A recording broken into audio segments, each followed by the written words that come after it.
साथ केडियानॉमिक्स के फाउंडर सुशील केडिया जुड़े हैं, उनसे समझते हैं कि उन्हें बाज़ार का टेक्सचर कैसा लग रहा है। Sushil ji, good morning. ये बाज़ार तो रुक ही नहीं रहा है, ये तो चले जा रहा है। शॉर्ट फंस गए यहाँ पर, अब क्या करें? ऐसा है अनुज, हो सकता है थोड़ा और भी चले। तीन बातें मैं कहूंगा। ये सुख और दुख दोनों ऐसी तीव्र भावनाएं हैं कि ये सबसे ज्यादा तभी महसूस होते हैं जब ये खत्म होने वाले होते हैं। इसीलिए इसके लिए इंग्लिश में एक वर्ड है क्लाइमेक्स और हिंदी में एक वर्ड है चरम। तो मार्केट जब क्लाइमेक्स करता है तो मार्केट से हटके सोचने वाले आदमी को मूर्ख, बेवकूफ, कुछ भी लोग कह देते हैं और हर कोई अपने आप को समझदार समझता है। वो होता है मार्केट का क्लाइमेक्स। तो करीब करीब हम वो इमोशनली मार्केट क्लाइमेक्टिक फेज में है। Point number 1। पॉइंट नंबर 2, कुछ दिनों का विलंब में भी, कुछ सप्ताह का विलंब भी हो जाए, जब सारे फैक्टर्स आपस में पूरा ग्रिड लॉक होता है। और देखिए, संसार में ना अनजान आदमी के दुख अलग किस्म के हैं और जिसको जानकारी बहुत सारी, उसके दुख अलग किस्म के हैं। तो दुख हमें भी झेलना है, पर उसको झेलने का तरीका हमें अलग चेंज करना पड़ेगा। अगर यूएस इंटरेस्ट रेट्स बिल्कुल एक्सप्लोड करने का पैटर्न बना के तैयार होके बैठी हुई है, पर जब तक वो एक्सप्लोड नहीं करती है 10 ईयर रेट, और मैं कॉल कर दूं कि यहां से शॉर्ट करो क्योंकि ये रेट्स एक्सप्लोड हो गए, वो गलत होगा। पर अगर मेरे को ये जानकारी है, मुझे पैटर्न समझ में आ रहा है, यहां से रेट का एक्सप्लोजन आ सकता है, तो मुझे सांस रोक के देखना पड़ेगा। रेट हो गया cost of using money. US dollar index अगर वो 98 के भी नीचे, 97 के भी नीचे जाके अब इस तरह से चार्ट का पैटर्न तैयार है, जैसे कपूर के थाल में आग लपकती है, वापस 110 तक लपक सकता है किसी टाइम। सप्ताह भर नहीं हुआ, 10 दिन नहीं हुआ, रिवर्सल वर्कआउट नहीं हुआ, तो मैं इस जानकारी को, इस समझ को त्याग के भीड़ में शामिल होकर यहां पे अंधी तेजी नहीं कर सकता। Third point, volatility index US के अंदर जिस हिस्टोरिक रेंज कंप्रेशन में नीचे आके बैठी हुई है, कॉमन सेंस की बात, अगर कॉमन सेंस को लोग भूल जाते हैं जब क्लाइमेक्स आता है, कि रिवर्सल जैसे आते के साथ ये लीप कर सकती है। और यूएस वॉलेटिलिटी इंडेक्स अगर ये वर्कआउट हो जाता है रिवर्सल, तो पिछले 2-3 साल के हाईएस्ट लेवल पे जा सकती है। तो अगला फॉल जो है ना, धड़ाम से आ सकता है। आ जाएगा बोलने का टाइम अभी आया नहीं है, आ सकता है। तो इतने बड़े खतरे के सामने अब अगर ट्विटर पे लोग उछल कूद मचाते हैं आजकल, वो नया हाई आने वाला, नया हाई आने वाला है, और मेरे अंदर से आवाज आती है, नया हाई आ भी जाएगा तो 500 पॉइंट कमा लोगे, और साल का नया लो आ जाएगा तो 5000 पॉइंट लग जाएंगे। तो इसलिए अनुज, ये जो बाजार घटता ही नहीं है, ये बाजार रुक ही नहीं रहा है, गिरता ही जा रहा है, ये जो भावनाएं आती है ना, ये भावनाएं हैं। मोमेंटम को देखिए ना, कितने स्टॉक्स ऐसे हैं जिसमें मोमेंटम नया हाई बना रहा है। कितने स्टॉक्स ऐसे हैं जो निफ्टी के अंदर पिछले निफ्टी के हाई के बराबर पहुंच गए हैं। कोवेरिएंसेस जो स्टॉक्स के हैं, उनको कंप्रेस करके इंडेक्स जोर से ऊपर आ गई है, और ज्यादा गेन्स इंडेक्स के बाहर वाले स्टॉक्स में आ रहा है। पिछली बार जब 26,200 पे निफ्टी थी, वहां पे जो स्टॉक्स का स्तर था, उसमें से कितने स्टॉक से वापस अपने स्तर पे पहुंचे। तो चीजों को देखना होगा अलग तरीके से, और कुछ दिनों के लिए अगर हम रह जाएंगे और बाकी सारी दुनिया समझदार है, तो उस दर्द के साथ समझदार आदमी को गुजरना पड़ेगा। नहीं, वो बात ठीक है, मैं आपकी मानता हूँ। और खैर देखिए, सबका व्यू होता है, उसमें कोई दिक्कत नहीं है। लेकिन कोई एक पर्टिकुलर लेवल है जहाँ पर वो पेन पॉइंट आपको लगेगा कि नहीं, बस अब निफ्टी एक पर्टिकुलर लेवल क्रॉस कर ले। ठीक है, ये बात मैं मानता हूँ, आपकी न्यू हाई में अब कुछ ज़्यादा बचा नहीं है, तो वो आ भी गया तो क्या बड़ी बात है। लेकिन उसके ऊपर कोई एक पर्टिकुलर लेवल है जहाँ लगेगा कि नहीं, वो नहीं है, शॉर्ट ट्रेड में दम नहीं है, मार्केट शायद ना रुके। देखिए, लेवल के विषय में आइंस्टाइन ने एक बड़ी सटीक व्यंग्यात्मक टिप्पणी करी थी। There is no level up to which human stupidity can not go.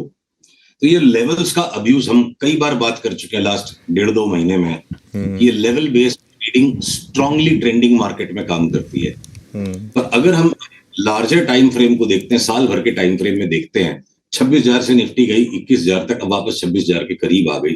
तो हमने एक वैली शेप बनाया, यूटर्न बनाया। इस अंतराल में पिछले 26,000 से लेके अब जो हम 26,000 के करीब है, नेट चेंज कुछ नहीं है, तो कोई ट्रेंड नहीं है। आप 8-10 महीने के अंतराल को देखो तो 4 महीने का एक फॉल, 5-6 महीने का फॉल था और 4 महीने का एक राइज है। 4 महीने का ट्रेंड है, 6 महीने का डाउन ट्रेंड है, तो 10 महीने में कोई ट्रेंड नहीं है। तो यहाँ पे लेवल बेस्ड ट्रेडिंग करना कि जस्ट न्यू हाई आ गया, बहुत सारी और टेक्निक्स को भी यूज करना पड़ता है। तो हम वापस रिपीट करेंगे आज भी जो आपसे पिछले 1 महीने में कर रहे हैं। इंडिविजुअल जिन स्टॉक्स में बहुत ज्यादा मार्जिन है ऊपर बढ़ने की, उनको हम लगातार ले लेके चल रहे हैं और लिस्ट बना के तैयार बैठे हैं कि जब भी ओवरऑल मार्केट का रिवर्सल आ जाएगा तो जिन स्टॉक्स में नीचे घटने की जगह बहुत ज्यादा, हम उनको शॉर्ट करेंगे और इंडेक्स में हम बैठ के भी फिलहाल तमाशा देखेंगे। इंडेक्स को मैं भगवान मान लूं, इंडेक्स अगर नया हाई आ जाएगा तो मेरा पोर्टफोलियो बढ़ जाएगा, ऐसा कुछ नहीं हो रहा है इस वक्त बाजार में। बिल्कुल, आइंस्टाइन ने ये भी कहा था कि try not to become a man of success but a man of value, और जो मेरा फेवरेट कोट था उनका। सुशील जी, चलिए इंडेक्स पर तो काफ़ी बात कर ली हमने, स्टॉक स्पेसिफिक यहाँ से आपको क्या क्या अच्छा लग रहा है, कहाँ पर लॉन्ग, कहाँ पर शॉर्ट? तो देखिए, जहां पहले हम बैंक निफ्टी को, उसका एक विवाद खत्म कर दें, जो छोटा सेक्टर है बैंक्स, तो बैंक्स में हम लगातार मेंटेन कर रहे हैं। और मैं जब तक आपसे बात कर रहा हूं, मैं एक चार्ट भी क्रिएट करता हूं, पीसीआर से अनुरोध है, स्क्रीन को शेयर कीजिएगा जब मैं कहूंगा। बैंक निफ्टी में देखिए 2 तरह के बैंक्स है, प्राइवेट सेक्टर बैंक्स और public sector banks. Public sector banks wild margin से प्राइवेट सेक्टर बैंक्स को आउट परफॉर्म करेंगे। तो अगर कोई ओवरऑल मार्केट का करेक्शन भी आ जाएगा तो सारा रुपया तो तकिए के नीचे कोई फंड मैनेजर डाल नहीं सकता है, कोई बड़ा इन्वेस्टर डाल नहीं सकता है, छोटा इन्वेस्टर भी नहीं डाल पाएगा। तो place to hide will be public sector banks, Canara bank, PNB, bank of Baroda, इस तरह के जो छोटे वाले पीएसयू बैंक हैं। एसबीआई भले ही ओनरशिप वाइज पीएसयू बैंक है, management quality wise, business conduct wise वो प्राइवेट सेक्टर का भी बाप है। तो एसबीआई को प्राइवेट सेक्टर में इंक्लूड करते हुए प्राइवेट सेक्टर बैंक्स को हम बेचेंगे, पब्लिक सेक्टर बैंक्स को हम लेंगे। आईटी के स्टॉक्स में एक बार जो डीले था, इसका बॉटम लेट से बना इसीलिए इसकी रैली लेट से आई। अब आईटी के स्टॉक्स में वो रैली एक बार अब करीब करीब पूरी होने को आई है। तो जो भी ट्रेलिंग स्टॉप लॉसेस आपके दर्शकों को रखने रखें और मुनाफे को घर लाएं, फिर ये मिलेंगे दोबारा नीचे। एफएमसीजी के स्टॉक्स को चाहे कितनी मंदी आ जाएगी बाजार में, हम शॉर्ट नहीं करेंगे।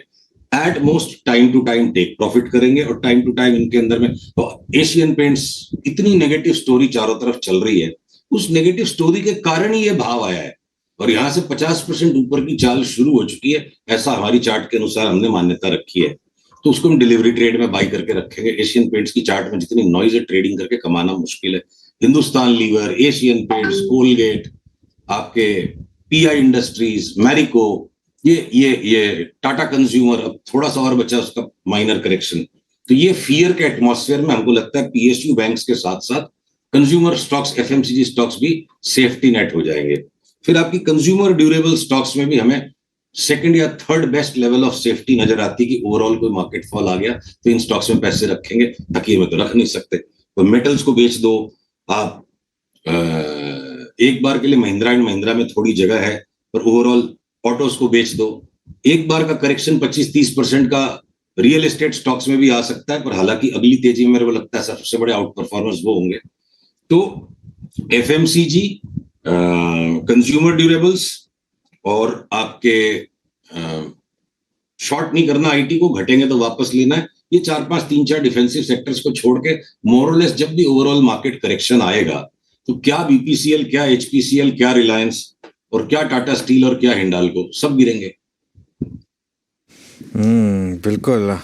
तो ये तो वो गोविंदा का डायलॉग याद आ गया मुझे। एक चीज और मैं बताना भूल गया। हाँ, ये जो हाँ। लास्ट 5 महीने में न्यू एज स्टॉक्स की रैली चल गई, नायिका, अब हम वेट कर रहे हैं, सिग्नल आया नहीं है। सिग्नल आने के पहले कोई ने दादागिरी में 2-1 दिन में और उछाल दिया अलग बात है। 2-3 दिन में सिग्नल आने वाला है, लगातार 2-3 दिन ये नीचे बंद हो जाए तो हमने अपने सब्सक्राइबर्स को इंटरनली जो एनालिसिस समझाई है चार्ट के साथ कि भैया 209-10 वाला ये 90 रुपए में मिल जाएगा तो बड़ी बात नहीं, हो सकता 80 में भी मिल जाए। तो सिग्नल आ जाएंगे शॉर्ट सेलिंग के अगर, और बाजार ओवरऑल घूम जाएगा। ये सारे न्यू एज स्टॉक्स, ये पेटीएम है कि नायका है कि ये आपके पॉलिसी बाजार है, कुटाई हो जाएगी इनकी। चलिए, तो आप कुटाई के मूड में आज मैं कह रहा था, मुझे गोविंदा का वो एक बहुत फेमस डायलॉग एक फिल्म में था, फिल्म का नाम भूल गया, वो हर चीज़ को देख के कहते हैं बेच मारो इसको। तो आप इस समय बेचने के मूड में। थैंक यू सो मच आज हमारे साथ जुड़ने के लिए सुशील जी। अगले मंगलवार फिर बात करेंगे आपसे और कुछ और इंडेक्स और स्टॉक्स की बात होगी। इस शो को समेटेंगे और कंचन और श्रेया आपका रिले